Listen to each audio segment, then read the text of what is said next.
Olá, seja bem-vindo a mais um episódio do Somos Mais Que Um, nosso bate-papo sobre carreira, sobre caminhos, sobre trilhas, ainda já aqui no nosso novo estúdio, mas ainda com alguns problemas técnicos, aprendendo, tem hora que a imagem fica boa, tem hora que a imagem fica ruim, a gente está ajustando aqui as coisas, mas o que interessa para nós é o bate-papo, é a conversa, né? É realmente trazer pessoas que possam nos ajudar a compreender um pouco o que é o caminho, o que é a carreira, quais são as escolhas profissionais que a gente faz.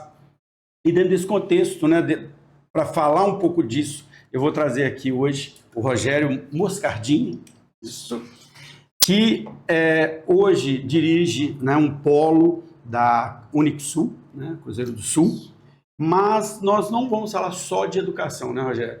A gente vai falar de educação também, mas nós vamos falar um pouco de liderança, de empreendedorismo, vamos falar de planos de carreira, educação dentro desse contexto também.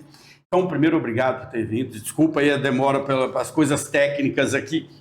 E eu queria que você começasse contando um pouco da sua história, me contando quem é o Rogério e como é que ele chegou até aqui. Beleza. Bom, primeiro, obrigado, Cachito, pelo convite, né? A gente se encontrou pelo LinkedIn, né? Nós estamos tendo um contato físico agora. Bom, eu sou o Rogério Moscardini, eu estou com 44 anos atualmente, sou casado com a Nayara, já nós vamos fazer 9 anos de casado agora em maio. Sou pai da Luísa, de 4 anos e meio.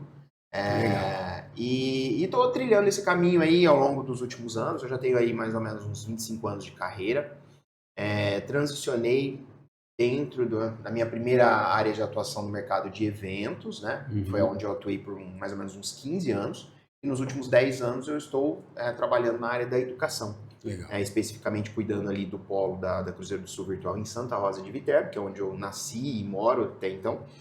E também sou professor de geografia, né, no Centro Paula Souza e numa escola particular lá em Santa Rosa de Viterbo. Você está na ETEC ou na FATEC? Na ETEC. Eu leciono na FATEC aqui legal, de Ribeirão, muito legal. É muito bom, eu gosto muito do Centro Paula Souza, eu Sim. gosto assim da dinâmica do curso, a ideia da formação, né? Ali na ETEC eu trabalho com alunos do ensino médio com a formação em habilitação em administração. Então é uma galera ali de 15 a 17 anos que está se preparando para o mercado, mas já com o viés da administração. Sim. Então assim, é uma formação muito legal. Eu conversei com alguém que eu não me lembro exatamente quem era,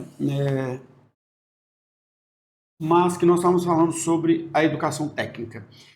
Ela tem um papel fundamental na formação da mão de obra, mas durante alguns anos, umas décadas, de certa forma ela não foi dado foco adequado à educação técnica, né?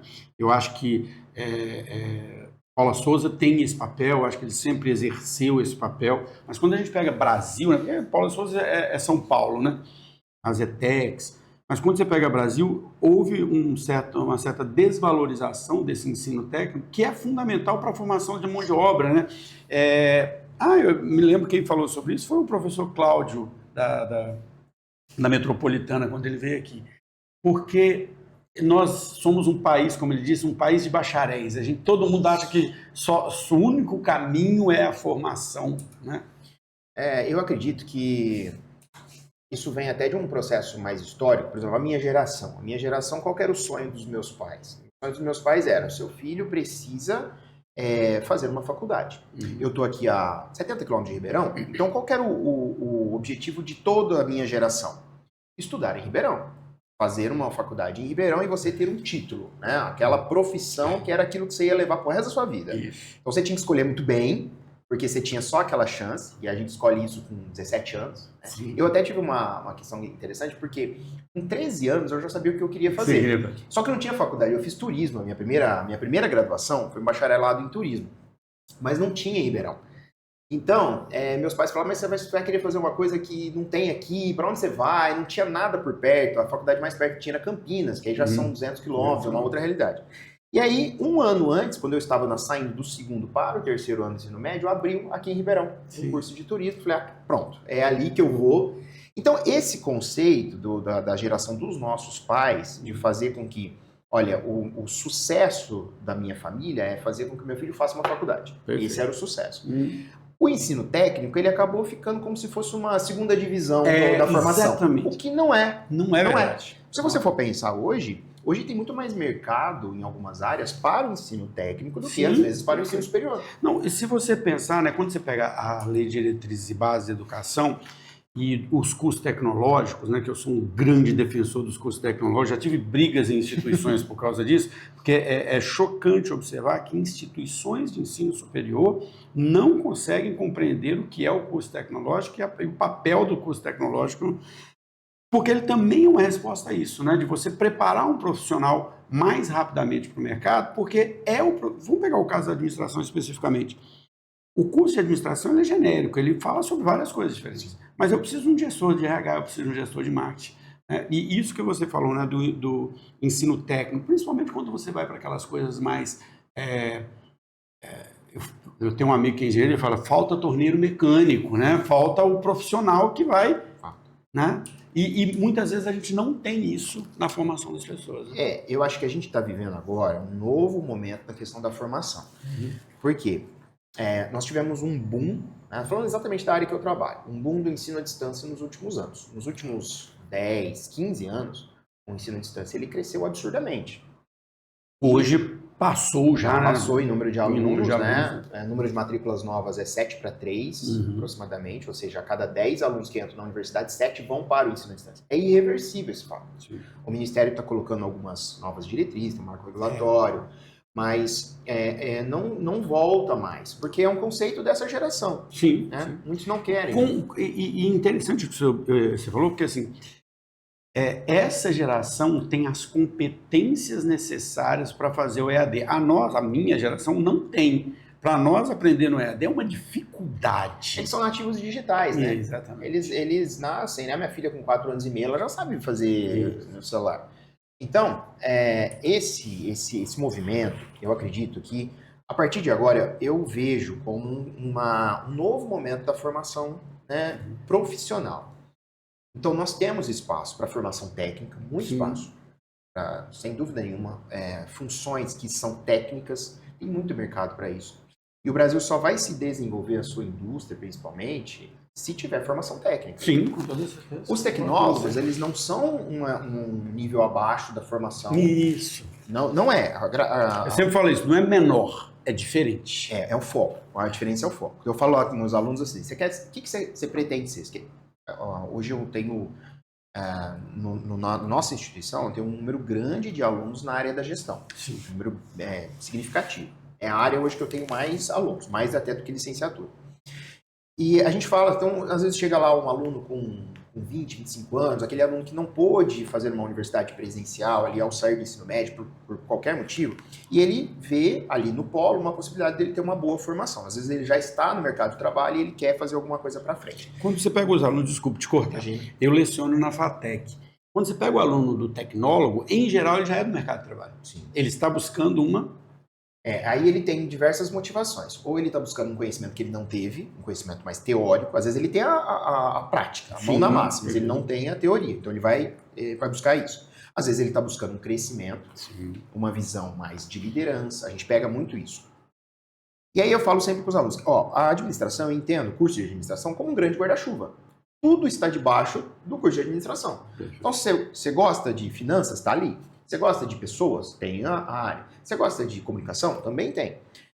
Agora, a formação, eu entendo, e eu acho que isso aconteceu na minha vida o contrário, e eu uso muito isso para orientar novas pessoas, eu entendo como a formação uma pirâmide invertida. A tua primeira formação ela tem que ser o mais amplo possível. Eu entendo nessa linha. Isso no sentido da empregabilidade, de gerar condições de você trabalhar. Tem mais oportunidades de entrar no mercado. Mais oportunidades de entrar e depois que você entra, você vai afunilando a tua experiência, o teu conhecimento, buscando formações mais específicas. Nas especializações. Exato. Né? E não necessariamente você hoje precisa seguir aquele caminho assim, faço uma graduação, um bacharelado, faço uma pós-graduação e estou pronto para o mercado. Não. A gente usa hoje muito o conceito de lifelong learning, né? A educação continuada.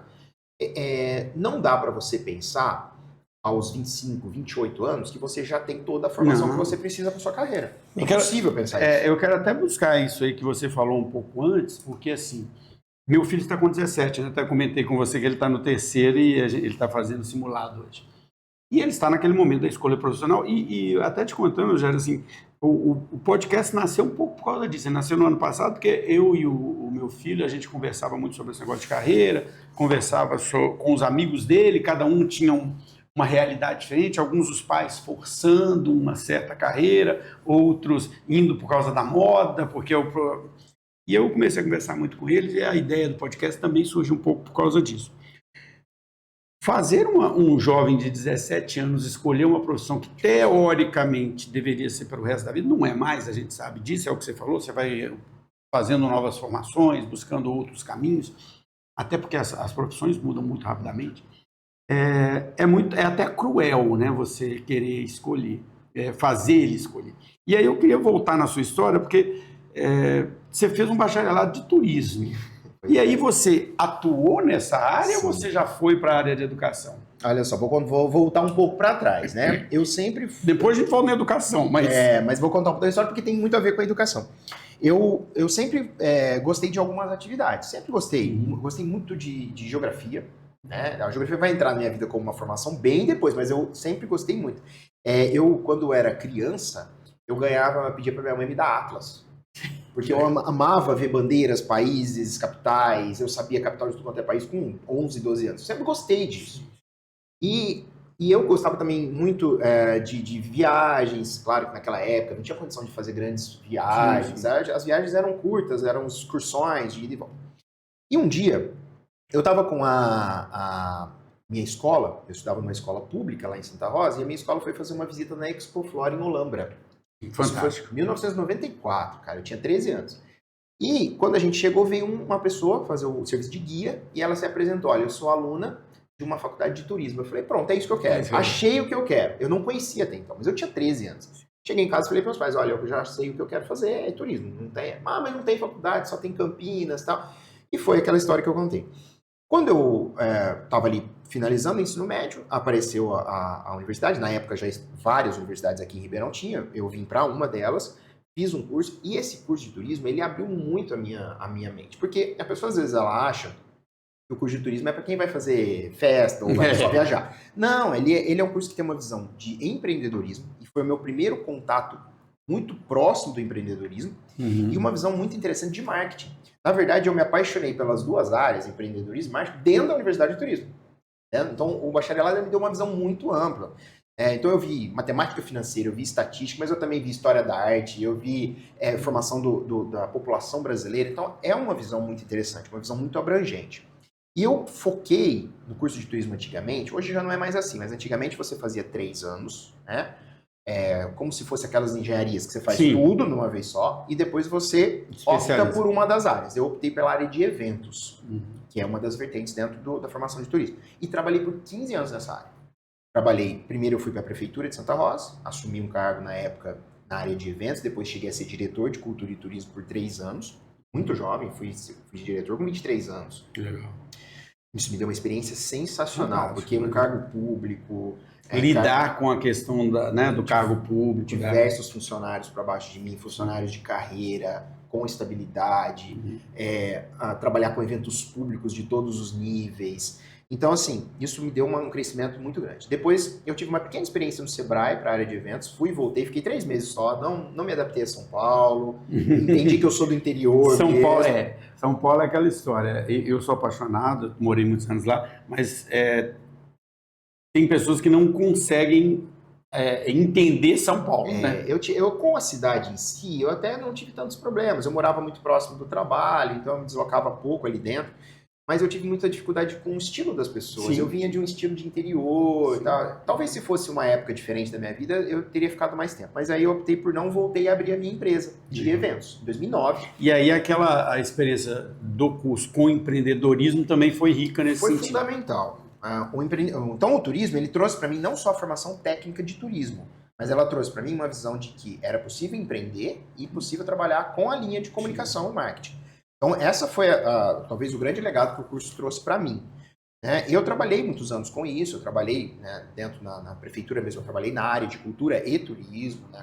Questão de planejamento, que é uma área que eu gosto muito também, não pude trabalhar tanto, mas eu gosto. E fiquei durante muitos anos na área de eventos.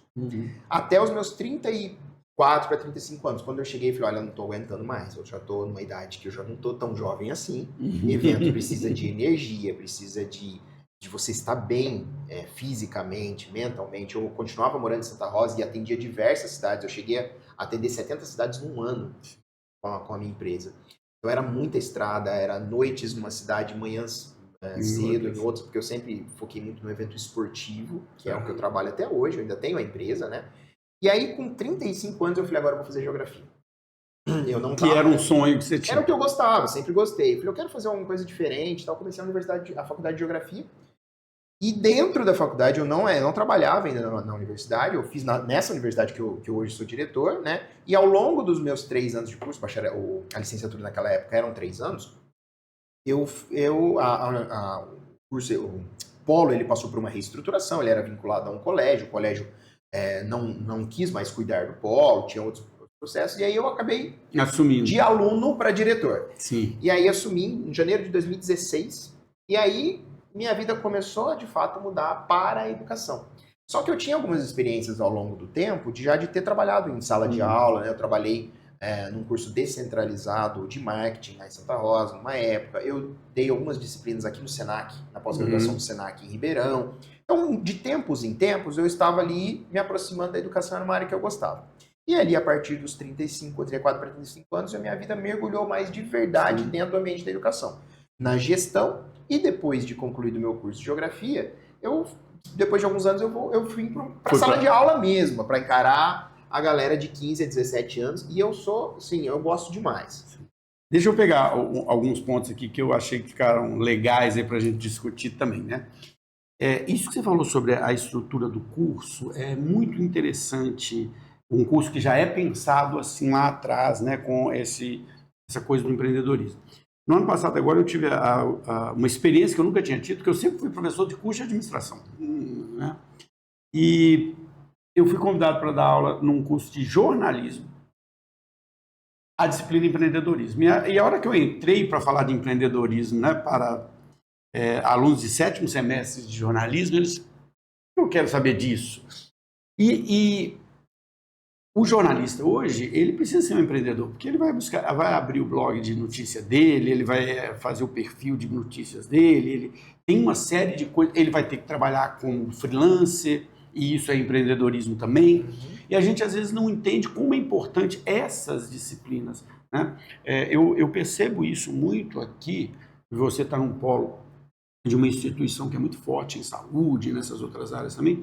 Eu percebo que muitas profissões, muitas formações no Brasil, medicina, direito, engenharias, não se fala da coisa prática da profissão. Assim, ó, eu aprendo o técnico, mas, cara, você vai ter que ter um consultório, você vai ter que gerenciar seu consultório, você vai ter que ter um escritório de advocacia, você vai ter que gerenciar ele.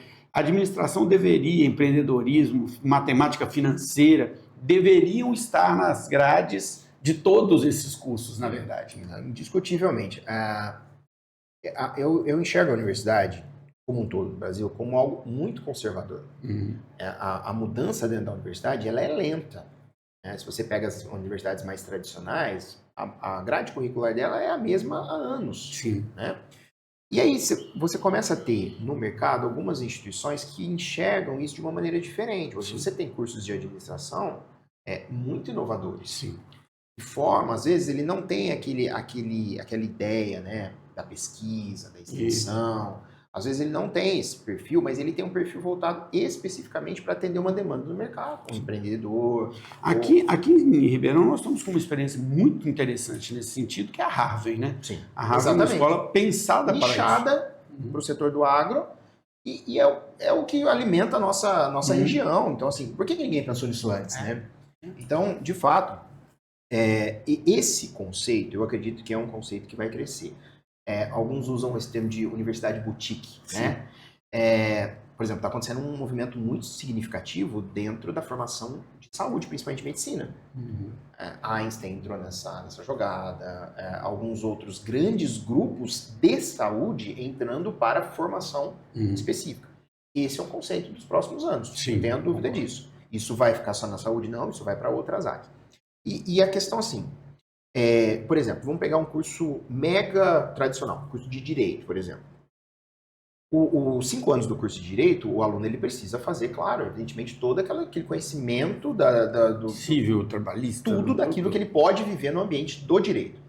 Mas o advogado, quase que uma parcela, a maior parcela serão advogados que vão ter o seu próprio escritório. Né? Alguns vão para concurso público, alguns vão para as outras áreas, mas uma parte significativa vai montar o seu próprio escritório. Como que ele monta isso? Ele sabe colocar isso no mercado, ele sabe se posicionar, porque hoje a gente tem um posicionamento, a gente fala muito que posicionamento é uma das bases do marketing, né? Marketing. A gente tem o posicionamento de você como profissional e de você como empresa também. Como que o seu CNPJ está posicionado, né? Não se ensina para este profissional a gerenciar o negócio dele. Exato. Você vai ter o médico, ele vai ter um consultório, ele tem que ter uma recepcionista, ele tem que alugar um espaço, ele tem que pagar a conta. Aí esse consultório cresce, ele vira uma clínica, isso tudo se complica cada vez mais e ele não tem esta formação. Aí você vê, o bacharelado que você fez em turismo, ele te deu a oportunidade de trabalhar na área que você queria, que era eventos, mas ele te deu também a oportunidade, a preparação para quando você quis empreender, você tinha as ferramentas para isso. É isso, eu acho que isso é muito importante. Por exemplo, eu tenho um curso hoje, é o meu 3º curso com o maior número de alunos. O primeiro curso é pedagogia, porém pedagogia é um mercado já mais saturado e vai perder essa posição. Depois a gente vai entrar nessa parte aí da educação à distância um pouco, isso. Porque... A administração é o 2º curso e vai ser o primeiro em breve, porque, de fato, é o curso que tem mais empregabilidade hoje. Está em todas as áreas. Todas as áreas. Todo mundo precisa de um administrador. A gente acabou de falar sobre isso. E o 3º curso é Educação Física. Já é o 3º curso com o número de alunos. É um curso muito interessante, extremamente interessante. Pra você ter uma ideia, eu estou numa cidade pequena, né?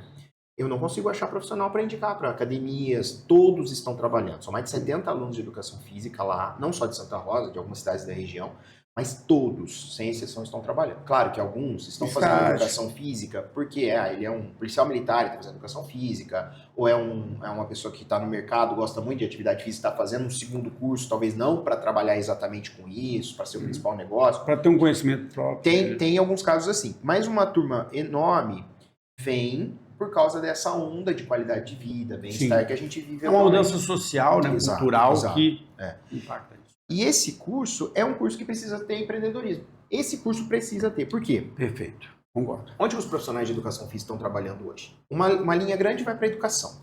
Os licenciados vão para a educação abriga muita gente. Mas uma turma enorme que está fazendo bacharelado, ele pode fazer qualquer... É a história do jornalismo. Como que ele vai ser hoje? Hoje você tem, por exemplo... pessoas que trabalham, por exemplo, com Instagram. Sim. Dando aula de atividade física. Eu tenho um amigo que já foi entrevistado aqui, é um amigo pessoal, eu já entrevistei ele aqui, o Kaique, que ele fala exatamente isso. Assim, ele é formado em educação física, mas ele tem que ser empreendedor. Ele já teve o box de crossfit dele, mas ele tem que estar na rede social, ele tem que estar vendendo, ele é personal trainer hoje, ele tem que estar se vendendo o tempo todo, ele tem que estar prospectando cliente o tempo todo. Né?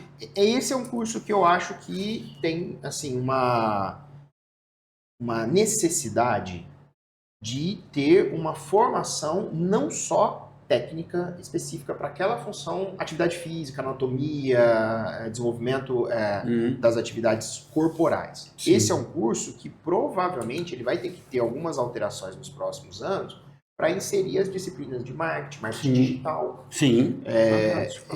Inserir, por exemplo, noções de administração de próprio negócio. Esse é o tipo de curso. Nossa, você está falando de curso inovador.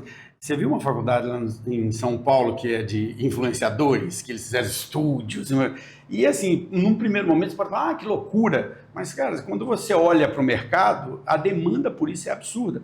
Eu montei recentemente aqui esse estúdio, estou ainda mexendo nele, e eu não sou uma pessoa da área, né, de audiovisual, outra coisa, então eu estou buscando parcerias, estou fazendo parcerias com algumas pessoas. E hoje, o profissional de audiovisual que sabe fazer uma captação para a rede social, que sabe editar o vídeo de acordo com a rede social, sabe propor para o cliente, vamos fazer isso aqui, ele hoje, eu não consigo falar com esse cara, ele não tem tempo. Eu trago ele aqui para falar, vamos fazer uma parceria, ele fala, cara, eu estou com minha agenda cheia, eu não consigo pegar mais cliente nenhum, né? Porque, então, existe uma demanda para esse custo. E aí a gente vai voltar naquele assunto que nós falamos da formação técnica e tecnólogo. É esse cara. Por exemplo, eu tenho um curso hoje dentro do Polo que chama Filmmaker. Para quê? É isso. É isso. E, por exemplo, que tipo de empresa que precisa de um cara desse? Todas. Hoje todas. Qual empresa hoje que não está no ambiente digital? Só uma empresa talvez que trabalhe às vezes com licitação pública, que não precisa disso, que não precisa do seu negócio, tá? Mas hoje o brand, né? Aquilo que você falou, o posicionamento, né? Que você falou, tá aí. Teve uma pesquisa recente, eu não vou saber te falar o percentual, mas o Brasil é o país que mais é influenciado por pessoas. Uhum. Então, hoje, como que as pessoas decidem sobre uma compra? O primeiro fator de decisão, alguém que influencia. E quando você tem lá, e uma coisa que eu acho interessante, isso é uma questão já também de mudança de sociedade.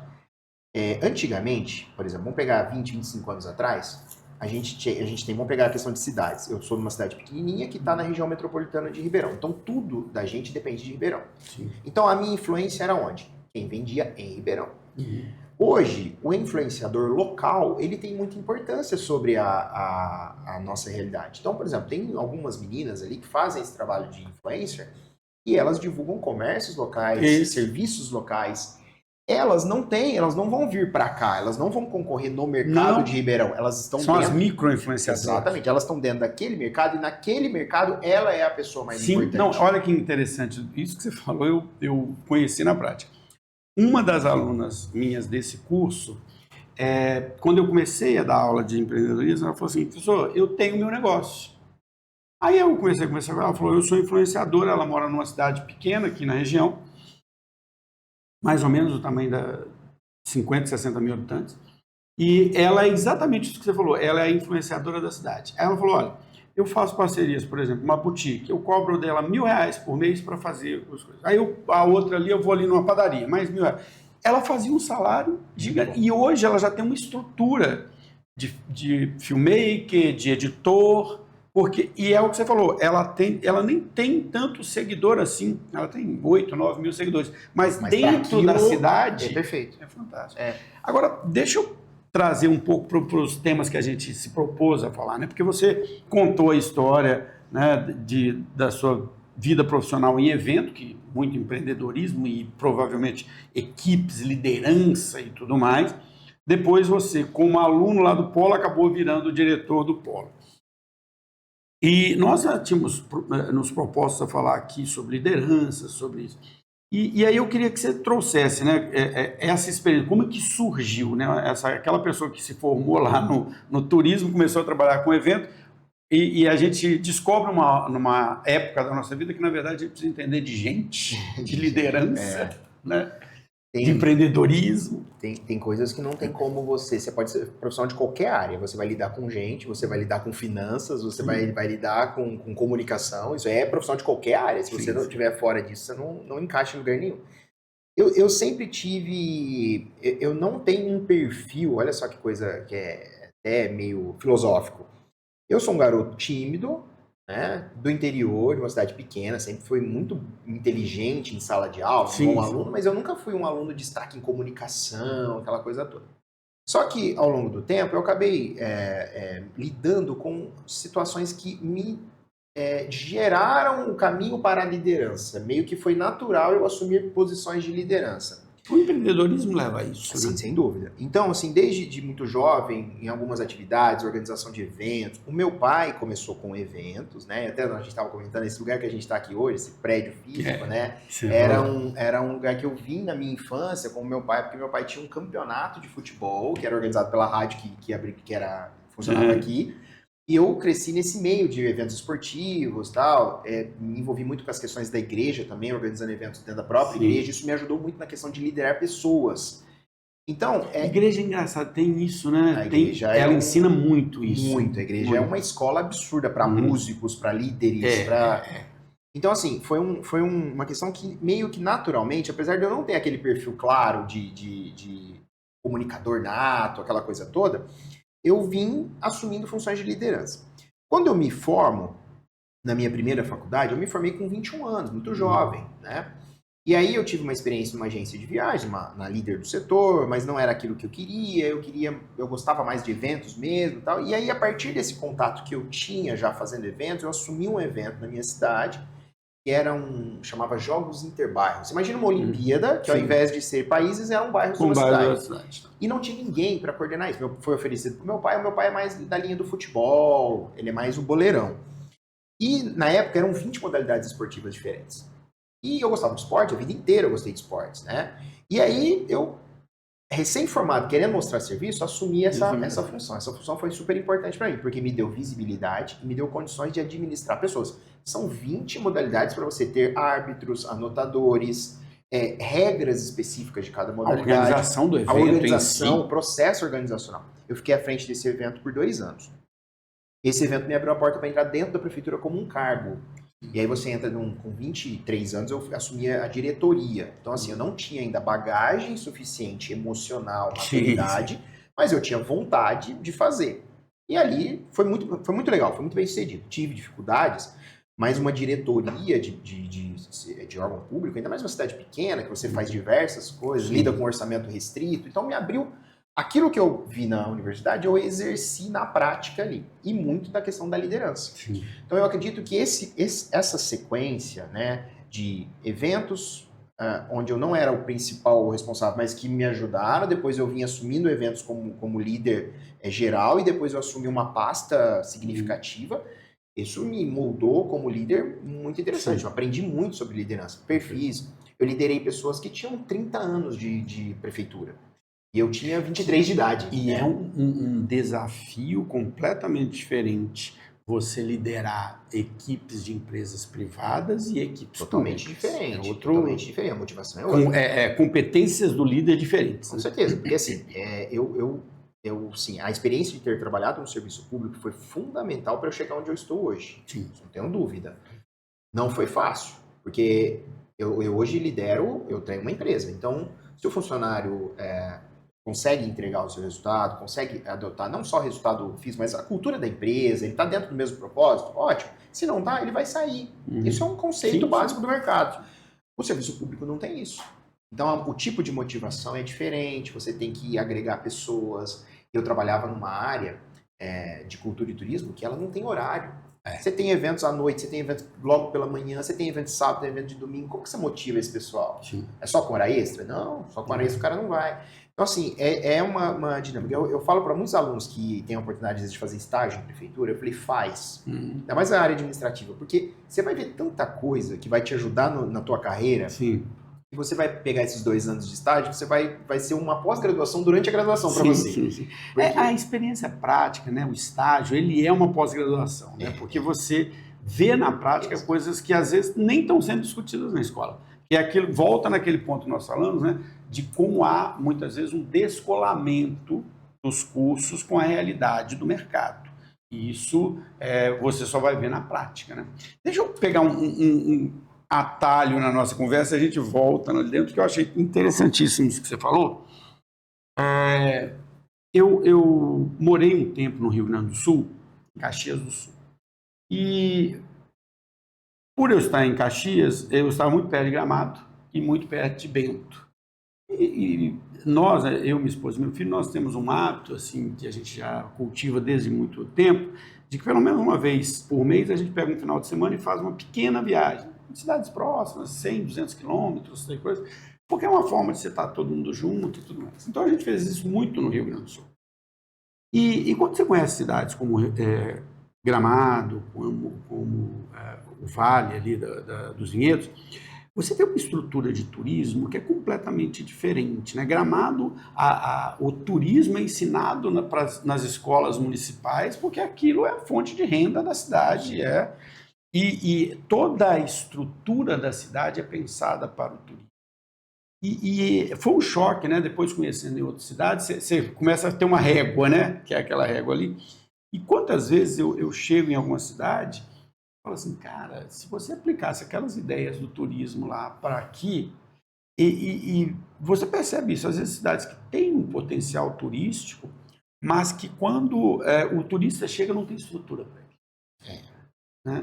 E isso talvez você trabalhou na prefeitura de uma cidade pequena, que às vezes tem uma dificuldade muito grande em sobreviver economicamente, né? Não tem muito claro aquilo que é a fonte de riqueza da cidade, e às vezes tem um potencial enorme para isso. Não... Eu sei que é um atalho aqui que eu estou pegando. Mas é legal a gente falar sobre isso, que é uma área que eu amo, né? E tá tudo ligado. Na verdade, eu tenho quatro formações superiores, né? É o turismo, que eu já falei, a geografia, que eu já falei, ciências sociais e administração. Legal, Elas estão todas juntas. Tirando a administração, que ela veio por um momento assim de gestão, as outras todas foram coisas que eu queria ser, né, ao longo da minha vida, né? Ciências sociais é muito interessante, né, cara? Porque você entende muita coisa da sociedade. Sim, sim. A questão do turismo é o seguinte, alguns teóricos não gostam de que usa o termo indústria do turismo. Eles não gostam disso porque não é uma indústria, não tem aquela questão de produção. Sim. Mas eu acho que é muito próximo a isso. Se não for o termo indústria, é alguma coisa muito perto. O turismo tem que ser encarado como algo de desenvolvimento econômico. O turismo, inclusive, é uma briga minha já há muitos anos com algumas prefeituras que eu tenho contato, que você não tem que colocar o turismo numa pasta, por exemplo, junto com cultura, com esporte, às vezes com educação, são áreas diferentes, né? E isso é difícil de mudar. Para mim, a área de turismo ela tem que estar no mesmo lugar, por exemplo, que está o desenvolvimento econômico, a agricultura, o meio ambiente. Às vezes, ela está muito mais relacionada ao desenvolvimento econômico do que... Quando você enxerga, quando uma cidade pequena, vou usar o exemplo de uma cidade pequena, quando uma cidade pequena enxerga que o turismo é algo que vai desenvolver negócios no município, e olha que coisa interessante, eu trabalhei alguns anos fazendo isso. Quando você faz plano de desenvolvimento turístico, que é aquele documentão que depois vai para o governo para nortear todas as ações, e é através desse plano que você pode receber recursos, incentivos, né? O primeiro parágrafo fala que o turismo ele é importante primeiro para o município. Não é para quem visita primeiro, é para... Por quê? Gramado é uma cidade linda, passei minha lua de mel lá, é um lugar legal. É uma cidade super preparada para o turismo, mas é uma cidade preparada para quem mora lá também. Sim. Uma cidade fantástica. Sim, né? Em termos de educação, em termos de saúde pública, em termos tudo. Não tem fio. Não tem fio na cidade, é tudo subterrâneo, é tudo... eu falo para minha esposa, nós ficamos uma semana em Gramado, nós não vimos uma pessoa pedindo nada na rua, nós não vimos um cachorro perdido pela rua. Parece um cenário de filme, né? Tudo funciona perfeito. Mas para isso estar ali na frente, realmente você tem que ter estruturas atrás. E tempo. Isso leva tempo. Então, o grande problema hoje, entrando nesse assunto, que é um assunto super amplo, né? As cidades elas precisam enxergar o turismo não como a festa do final de semana ou uma festa isolada ao longo do ano. Não é isso. O turismo é uma atividade que vai gerar recursos. A gente tem aqui na região, passa lá por Santa Rosa, o Caminho da Fé, que é um produto turístico sensacional. Tem vários caminhos aqui pela região. Esse é um tipo de produto muito interessante, porque ele não tem a questão de sazonalidade, ele não depende se é verão, se é inverno, se é feriado ou não. As pessoas passam ali por muito tempo. É um roteiro, não agride, não tem nada que possa... As pessoas passam a pé, de bicicleta, né, alguns fazem a cavalo, então assim, não tem nada que possa ser ruim. Né? Movimenta os hotéis, movimenta os restaurantes, movimenta a cidade como um todo, a pessoa vai na farmácia, ela vai no supermercado. Mas para isso você tem que ter uma conscientização, pensamento ligado principalmente à gestão. Sim. Se a gestão pública enxerga isso, a cidade vai seguir na mesma sequência. Você sabe que a história de Gramado, não sei se você conhece, ela tem muito a ver com isso que você está dizendo. Quando você chega ali naquela região do Rio Grande do Sul, você tinha, quando os imigrantes vieram, você tinha 3 realidades completamente diferentes. Quem foi para o Vale dos Vinhedos, né, que é São Bento, ali, Bento Gonçalves, desculpa, você tinha uma terra muito rica, né, e você tinha ali a possibilidade deles fazerem aquilo que eles faziam na Itália, grande parte ali é italianos. Então eles foram plantar uva. Quem foi para Caxias? Caxias está no meio da serra. Caxias é pedra pura, é meio de serra, é neblina o tempo todo. Então ela virou uma cidade industrial. Desde o início, alguns migrantes vieram com conhecimento técnico industrial, então tem lá Tramontina, tem lá muitas dessas Randon, Guerra, que são de caminhão, né, de carroceria de caminhão, todas estão lá. Gramado está no topo do morro, né, no topo da Serra Gaúcha, e não tinha nada. Tem como plantar, né? Não tem como plantar, frio, né, não tinha como você plantar nada, não tinha nada. E eles descobriram esse potencial turístico quando eles perceberam assim que os imigrantes italianos, os alemães, tem coisa, depois que eles se assentaram ali, começaram a construir uma vida, eles queriam ir para o frio, lembrar do frio, tal coisa. Então a cidade se descobriu há muitas décadas atrás, ela falou assim, o nosso negócio é o turismo. Isso. E a cidade foi construída a partir disso. E olha só, tem uma outra questão que é muito técnica da área do turismo, mas que é muito interessante para a nossa região. É um termo que a gente chama de cluster. O que é o cluster? Ele vem da tecnologia, que é o agrupamento. Gramado, ele não se vende sozinho. Quando eu fui para Gramado, fui Canela. Eu fiquei andando de carro entre Gramado e Canela todos os dias. Então, o Gramado talvez seja aquilo que chama mais atenção, a cidade mais conhecida. Mas Canela ganha muito. Ganha. Vários parques estão em Canela. Não, Aí você tem o trem para Bento Gonçalves. Você tem Nova Petrópolis. Nova Petrópolis eu fui lá também do lado. Então, assim, essa é uma das grandes possibilidades de crescimento de cidades pequenas. Sim, perfeito. Principalmente aqui na nossa região, que as cidades elas têm uma distância pequena entre uma e outra, 20, 30 quilômetros, que é a média de distância entre uma cidade e outra aqui da região. Então, é um caminho que muitas podem adotar. Muitas cidades daqui da região já estão à frente, já estão como município de interesse turístico, algumas já como instância, que para o governo do estado há investimento. Muitas estão organizando as suas pastas, colocando bons profissionais à frente desse Temos setor. realidades próximas aqui, como, por exemplo, aquela cidade ali de Minas, do sul de Minas, ali que Monte Verde, né? Monte Verde. Bem próximo, não é Minas, mas é bem próximo, que se encontrou, né? Ali também é aquela região também é uma outra questão que está acontecendo muito forte, é isso, né? Por exemplo, Campos do Jordão é a cidade mais conhecida, mais famosa, tem um aspecto histórico muito importante, mas outras cidadezinhas próximas estão se desenvolvendo, aproveitando do fluxo que vai para Campos e daquele fluxo que às vezes não quer o hype, né? O hype, a cidade super cheia, eles querem algo mais tranquilo. Monte Verde pegou essa linha, pegou alguma coisa nesse sentido. Esse é um conceito, e é um conceito econômico.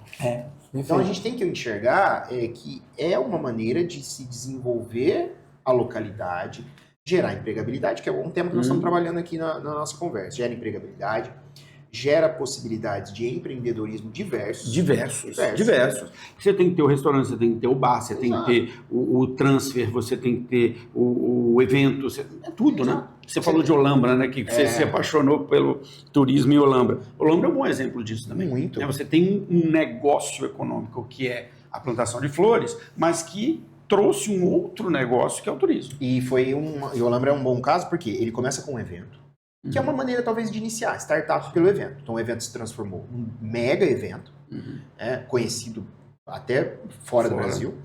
E a cidade, ela se mobilizou para que não fosse só setembro o fluxo. Lá, setembro é o grande fluxo. Mas ela se organiza com festivais, no final do ano ela faz toda uma adequação lá, questões natalinas, e ao longo do ano ela recebe outros eventos. Ela vai se organizando para aquilo gerar recurso para o município e oportunidade de renda para as pessoas durante muito tempo.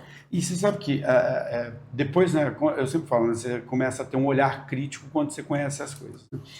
O que você observa nessas cidades, todas que você citou aí, Olambra, Gramado, né, Monte Verde, como a gente citou, a economia da cidade como um todo ela se desenvolve porque, primeiro, você tem que ter os serviços para o turista, e à medida que você tem o serviço, você tem que ter a formação das pessoas para esse serviço. Então, eu tenho que formar pessoas para a hotelaria, formar pessoas para a gastronomia, formar pessoas. Então, você vai mexer. E aí, outra coisa, que é o que você falou que é perfeito.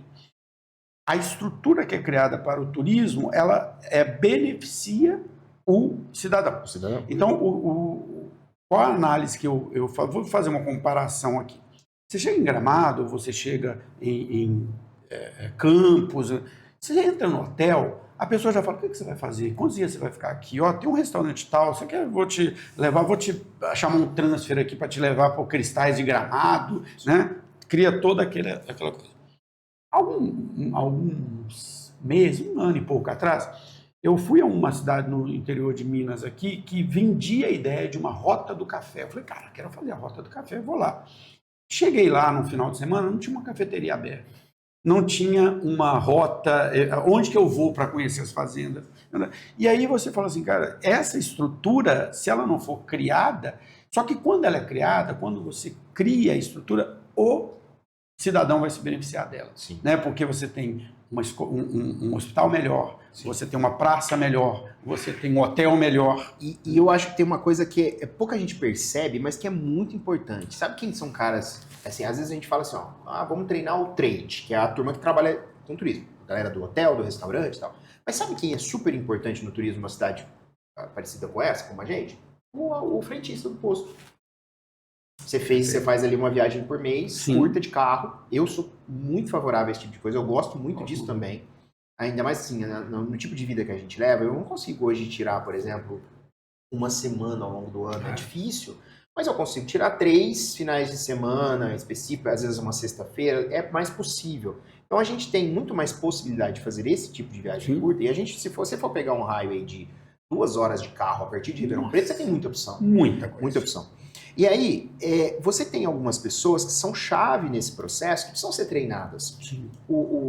A moça da farmácia, sim, o caixa do supermercado, o frentista, eles estão na infraestrutura básica, que dá apoio ao turismo. Eles estão ali todos os dias, trabalhando para quem é turista e para quem não é turista. Sim. Mas ele precisa ser educado para aquele negócio.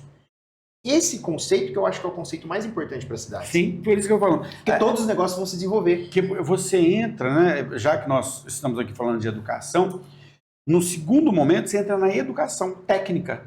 Na educação técnica. Isso. Então, por exemplo, não é todo mundo tem que ser formado em turismo, não, mas todos os profissionais precisam entender o valor do turismo para o negócio. Uma dessas viagens que a gente fez, nós fomos naquela cidade que tem os balões, aqui, Boituva. E foi muito... Olha que interessante você falou. Nós chegamos no posto de gasolina, porque eu não sabia de onde os balões saíram. Passei em vários lugares, posto de gasolina, em farmácia. De onde que saem os balões? Ninguém sabia me indicar. Né? Então, eu, como turista, se essa pessoa tivesse me falado, eu teria ido para aquele lugar, né? Então, vejam... Que... É o entendimento de onde você está. Isso, que é importante para você. Falando até sobre negócios, que eu acho que é a questão de entender o propósito. Isso, eu acho que isso... eu tenho, assim, eu até falo com a minha equipe sobre isso. O que a gente vende? A gente vende faculdade? Não. A gente não vende curso superior só. Uhum. O que a gente vende? A gente vende mudança de vida. Isso, perfeito. Eu entendo. O que é o meu propósito trabalhando com educação hoje? Formar pessoas. Esse é o meu propósito hoje. Então, quando eu migrei, né, eu ainda trabalho com eventos, né, eu atendo alguns clientes, bem menos do que antes, eu continuo com essa área, mas hoje o meu foco principal está na educação. Porque o meu propósito hoje está mais alinhado com formar, treinar e desenvolver pessoas. Eu entendo que o meu propósito quanto mais pessoas eu conseguir gerar como profissionais, é aquele pai de família que vai sair durante a semana, vai receber o seu salário e vai cuidar da sua família para isso. O meu propósito é proporcionar formação.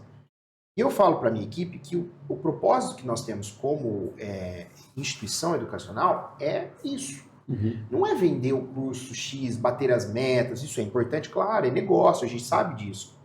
Mas, acima do negócio, existe o propósito. Existe uma pessoa ali por trás. Né? E aquela pessoa, ela talvez tenha um sonho, a gente lida muito com esse perfil, é diferente do perfil que vem estudar aqui em Ribeirão. O perfil que vem estudar aqui, geralmente é um jovem, recém-saído do ensino médio, com uma razoável condição financeira. Porque não é barato fazer uma faculdade presencial, e no caso nosso, de lá para cá ainda tem um deslocamento e tal. Então tem um investimento financeiro razoável aí. O nosso caso, a gente pega ou pessoas que não tiveram a oportunidade de fazer isso ao final do ensino médio, no final da sua adolescência. Então, são pessoas que precisaram ir para o mercado de trabalho para sustentar a sua casa. Aconteceu comigo, é o meu caso. Exatamente. Essa pessoa ali, ela chega com a gente ali com 24, 25 anos e fala, olha, agora eu estou mais estável.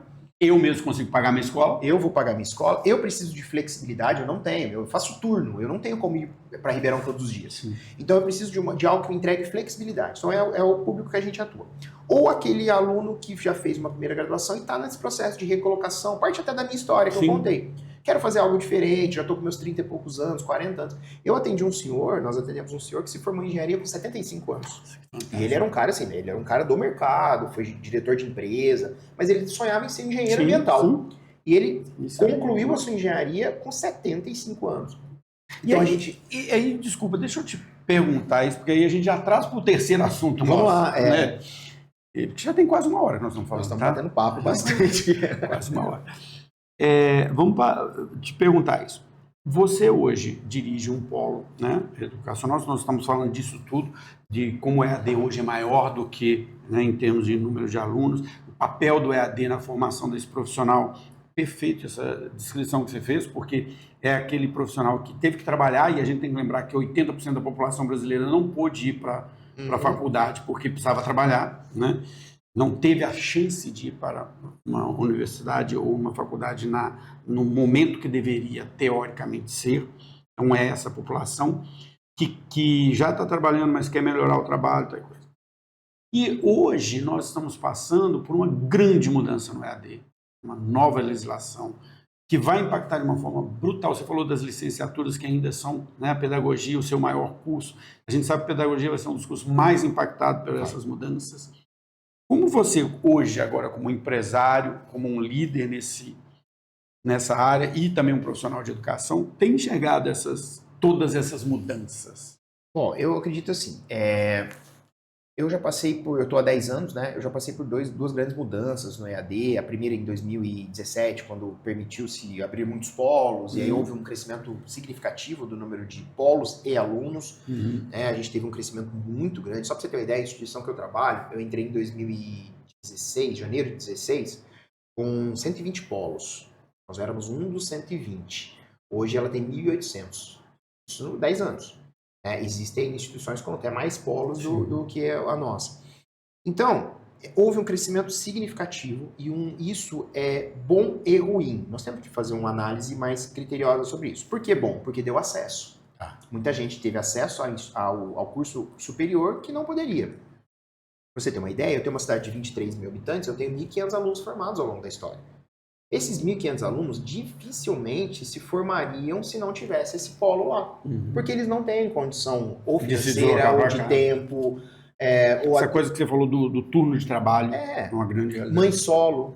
Demais. Como que você faz para vir para Ribeirão, sai 6 horas da tarde, pega um ônibus, volta meia-noite? Como que você faz? Não existe, não tem essa possibilidade.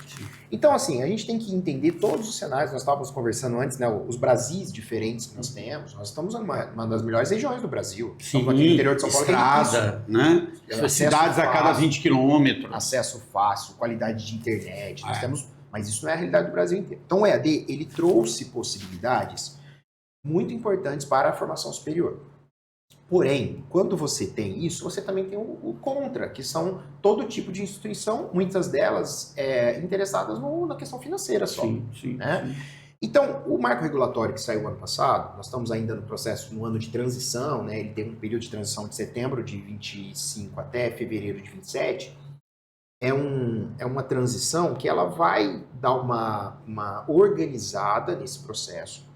Aquelas instituições mais sérias, mais comprometidas, vão se manter, vão se adaptar, vão mexer nas suas matrizes curriculares. Vai ter um impacto, por exemplo, naqueles polos mais distantes, né? Com certeza. Muitos polos, de fato, talvez não tenham viabilidade financeira e vão fechar. São polos ali com 100, 150 alunos, vão ter dificuldade de se manter. O ticket vai aumentar, ou seja, o preço médio dos cursos, de fato, vai ficar mais caro, porque o curso vai entregar muito mais coisas. Muito mais presencialidade, muito mais atividades. Vamos pegar especificamente a licenciatura, que agora é algo semipresencial. Não é mais a distância. E talvez seja o grande impacto aí, né? Na verdade, já era, porque a gente tem os estágios obrigatórios que são presenciais. Não tem como você fazer o estágio num ambiente não presencial.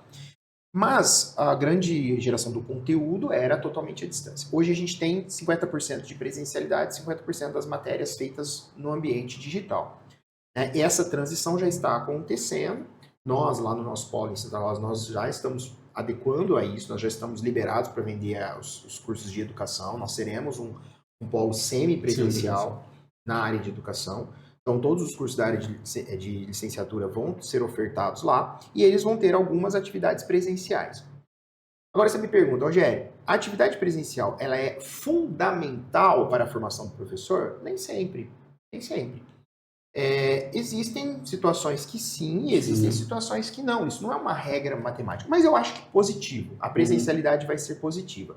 Então nós temos, por exemplo, no curso de pedagogia, algumas práticas laboratoriais que vão acontecer presencialmente. Provas presencialmente, isso eu acho importante. Sim. Eu acho importante. A prova eu vejo assim, porque também do outro lado, né, eu sempre fui muito aluno de AD, porque como eu atuo produzindo material, eu quero sempre fazer curso para entender o modelo de cada uma. Várias escolas, cada uma tem um modelo. E eu sempre achei a questão da prova à distância meio absurda, né? Porque como que eu vou entregar um diploma para uma pessoa que, e a gente sabe que o diploma, no caso do curso superior, ele te dá uma profissão, ele é profissionalizante, ele te dá o direito de exercer uma profissão. Sim. Se eu não fiz uma avaliação, né, efetiva daquele aluno, né? As universidades foram mexendo ao longo do tempo, mexendo nos seus processos de curso e tal. Por exemplo, eu terminei a administração agora, em dezembro. E já a administração da Cruzeiro do Sul já é um curso muito inovador, extremamente inovador. Teve uma disciplina, por exemplo, de orçamentos, e a gente fez um orçamento mesmo na prática. Então, não tinha prova especificamente, a gente tinha ali um sistema digital que a gente ia alimentando, não tem como você fazer cola, não tem nada, porque são coisas que você faz ali. Então, eu aprendi muito com isso nesse formato avaliativo. Eu achei muito interessante. Agora, existem áreas que você não tem como fazer a avaliação se não for colocar a pessoa sentadinha e tirar dela aquilo que ela aprendeu. A licenciatura, eu acredito que é muito sobre isso. Mas eu acredito que o futuro da educação, o futuro da engenharia, o futuro dos cursos da área da saúde, alguns deles, é o ensino híbrido. Esse é o futuro. Alguns outros, por exemplo, a área de gestão e negócios, a área de tecnologia, acho que vai caminhar muito mais para o ambiente digital do que para o ambiente presencial. Até faz mais sentido. Faz mais sentido. Uma tecnologia, por exemplo, a área de tecnologia faz todo sentido. Pra você ter uma ideia, eu tenho alguns alunos, por exemplo, na área de tecnologia, eu tenho alunos fazendo estágio em home office. Sim. Porque a área de tecnologia permite. Para que você precisa estar... Para isso não tem problema nenhum.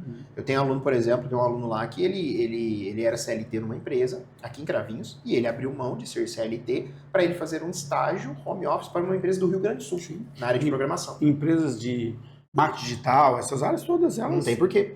Não há, o mercado já não há necessidade de presencialidade. Pra você ter uma ideia, a minha esposa, ela também passou por um processo de recolocação. Minha esposa tem uma carreira de banco por muitos anos, mas quando nossa filha nasceu, a gente optou por ela cuidar da nossa filha e não estar mais dentro do banco. Ela ficou alguns anos cuidando da casa, não é só, mas cuidando, sem estar no ambiente do trabalho. E ela voltou agora. Ela montou uma empresa. E ela presta serviço de marketing digital para uma empresa de São Paulo. Sim. Ela foi uma vez em São Paulo, lá na empresa. O resto ela faz tudo de casa. Essas áreas são áreas que não tem porquê você... por que eu preciso de um aluno dessa área estando aqui 5 dias na semana? Então, assim, são mudanças que eu acho que são benéficas, são positivas, vai impactar o mercado, vai diminuir, sim, o número de alunos. Sim, concordo. Não tem como. Vai diminuir o número de polos. Vai diminuir bem significativamente o número de polos. Vão ficar polos mais estruturados, tanto fisicamente quanto em recursos humanos. A gente está se preparando para isso. Vão chegar novos profissionais diferentes dentro do polo, como mediador pedagógico, que é uma figura que não existia, vai existir a partir de agora. A gestão precisa ser uma gestão não só comercial, mas agora também pedagógica e acadêmica. Então, isso vai acontecer, esse é o conceito. E os polos, eles serão pequenas universidades, não no sentido pejorativo, mas no sentido de um braço da universidade nos lugares onde não é viável ter uma universidade. Ela vai ter que ter uma estrutura muito mais robusta, né, do que ela tem hoje, né, do que esses polos têm hoje. E no aluno, o que vai mudar? O aluno que está super confortável fazendo o curso totalmente à distância, ele não vai ter condição mais de fazer tudo isso à distância. Ele vai ter que ir ali algumas vezes, ele vai ter que fazer algumas atividades, ele vai ter os estágios nos cursos que tem, alguns projetos. Por exemplo, hoje a gente tem atividade de extensão em todos os cursos. Ele tem acesso à comunidade, ele faz alguma coisa, já é obrigatório, já faz parte, né? O que dá medo são essas cidades distantes, né, que a gente falou, os interiores da vida. Rogério, 1 hora que nós estamos falando, e só que assim, né, foi aquela história, a gente quis colocar tanto assunto em um lugar só, né, que a gente falou da sua história, falou de turismo, falou de liderança, falou de empreendedorismo, voltamos para o turismo de novo e falamos outra vez de educação e quisemos falar muita coisa ao mesmo tempo. Mas, assim, eu vou deixar você encerrar e depois eu fecho aqui, mas eu acho que, só para pegar o último gancho do que você falou da educação e do EAD, que mesmo com todas as mudanças, e elas são necessárias, eu acho que também tinha muitas coisas absurdas sendo feitas, não há volta, é o que você falou. A educação, ela acompanhou o desenvolvimento tecnológico. Esse exemplo que você deu do curso de administração, de sua disciplina de orçamento, eu acho que é isso que a gente tem que caminhar. Não é mais o decoreba, né? Principalmente nesse tipo de curso. É a história assim, ó, o que você vai fazer na prática? Então, usar essas ferramentas, ao invés de eu dar uma prova, eu colocar lá você fazer um trabalho efetivo, que é um orçamento. E acho que esse caminho não tem volta. Mas vou deixar você encerrar, depois eu volto aqui para poder encerrar. Bom, nós falamos sobre muitos assuntos. Muitos assuntos. Até na nossa reunião de pauta anterior, a gente falou, mas que vertente que nós vamos adotar? Porque eu tive ali alguns processos de mudança de carreira mesmo, né? Eu comecei numa linha, depois por uma questão assim pessoal, falei, ó, não dá mais, eu vou para outra. No meio do caminho assumi uma outra função. E a gente vem, eu acho que é uma tônica agora dos profissionais da nova geração. É difícil, eu falo com todos os alunos que eu tenho oportunidade, você talvez vai escolher uma profissão, mas essa profissão talvez não vai te acompanhar por muito tempo. Porque tem uma pesquisa que diz que boa parte dos alunos que estão entrando hoje na universidade não sabem exatamente qual, porque ela não existe ainda. Não existe. A função que ele vai adotar daqui a 5 anos. Ela não existe porque é muito rápido. A inteligência entrou no mercado, automatizou muita coisa, funções vão deixar de existir, novas funções vão aparecer. Modelos de trabalho, né? Relações de trabalho estão mudando. A gente falou sobre influenciador, é uma big de uma profissão hoje. O jornalismo mudou, né? As funções técnicas estão tendo muito mais apreço para o mercado do que existia há pouco tempo atrás. Então, assim, isso está mudando. Mas, assim, como mensagem final, o que eu gostaria de deixar é o seguinte. Eu acho que acima de escolher carreira, acima talvez do negócio em si, existe uma questão que é o propósito. Eu acho que isso é o mais importante. Quando eu comecei, né, esse processo de recolocação, eu identifiquei o meu propósito. Era aquilo que me faria brilhar os olhos, levantar todo dia da minha cama e falar assim, ó, eu preciso entregar algo diferente para a sociedade. Eu optei por ficar na minha cidade, que é uma cidade pequena, mas é onde eu cresci, onde está minha família, onde está a família da minha esposa. Então, eu defini que ali que eu ia ficar. E o que eu poderia contribuir com a sociedade? Eu posso contribuir com aquilo que eu empreender na área da educação, dando oportunidade. Tem um impacto social muito forte. Muito forte. Então, assim, eu entendo, eu não consigo trabalhar em lugar nenhum só pelo valor daquilo. Isso é uma questão particular. Sim. Nada contra quem faça isso. Mas, para mim, tem que ter propósito. Então, olha, claro, você tem que pensar em custos, porque a gente... os boletos chegam... Tem boleto para pagar, ainda mais quem tem filho. Filho pequeno ainda, né? Então, o que acontece?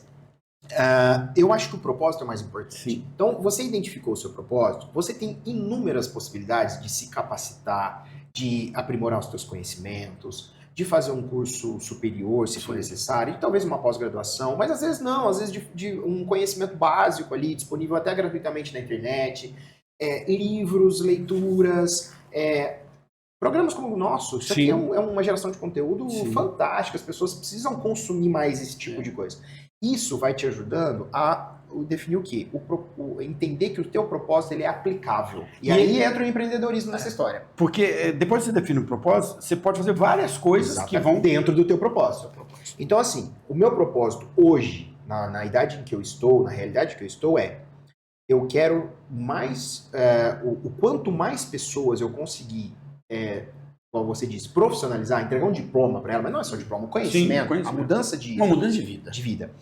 Eu fico muito feliz quando eu vejo, às vezes, um ex-aluno meu que passa em primeiro lugar no concurso, que passa num processo seletivo, que vira diretor de uma empresa. Isso é ótimo. Mas eu também fico super feliz de ver, às vezes, um aluno que ele estava cansado, ansioso, passando por depressão por causa do emprego dele, e ele sai, ele abre o negocinho dele e ele está bem.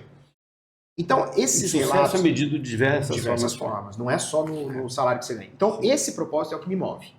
Então, trazer para a comunidade em que eu vivo uma oportunidade daquele pai, daquela mãe, ter a condição de sustentar a sua família com o seu próprio esforço, com o seu próprio conhecimento, de mudar a sua vida, de ter a opção de fazer uma viagem, de ter a opção de comprar um carro melhor, de morar num bairro melhor. Então, é isso que move. E aí, o que eu queria deixar para as pessoas que nos assistem é o seguinte, você hoje tem muita opção.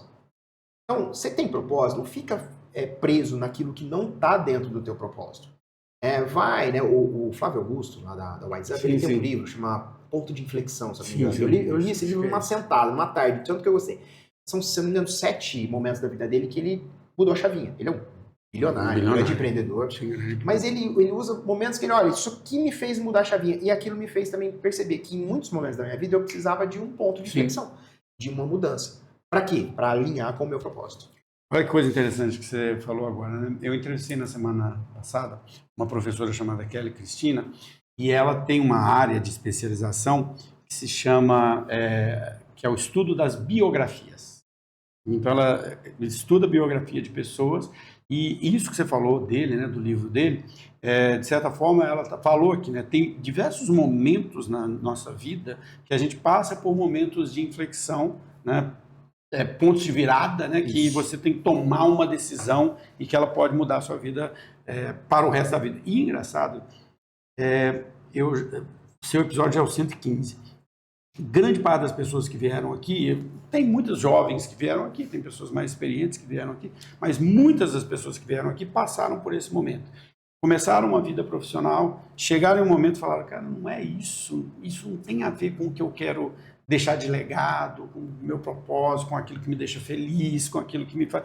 virou obrigação, eu estou ganhando dinheiro, mas virou obrigação. E passam por esse momento e falam, opa, peraí, tem uma coisa diferente aqui, eu preciso explorar. Né, assim, para a gente encerrar, o Somos Mais Que Um nasceu para falar de carreira e foi se transformando gradativamente nesse... É o que você falou, é um conteúdo que é muito fundamental, é muito importante para as pessoas ouvirem, assistirem, porque ele fala da prática das pessoas, né? Daquilo que você viveu, qual foi o seu ponto de virada. E porque às vezes as pessoas estão perdidas, né? Isso que você falou desse aluno que se formou com 75 anos é um grande exemplo disso, claro, né? Às vezes a pessoa está perdida e não sabe para onde ir, acha que eu estou velho demais, não dá mais. Cara, quantas histórias eu ouvi aqui de pessoas com 30, 40, 50, 60 anos, né, fizeram a virada e buscaram. Então é isso, pessoal. Se vocês gostaram desse conteúdo, não deixem de nos seguir. O conteúdo do Rogério estará completo no YouTube, completo no Spotify, mas também em diversos cortes aí nas nossas redes sociais. Não deixe de nos seguir e até o nosso próximo encontro.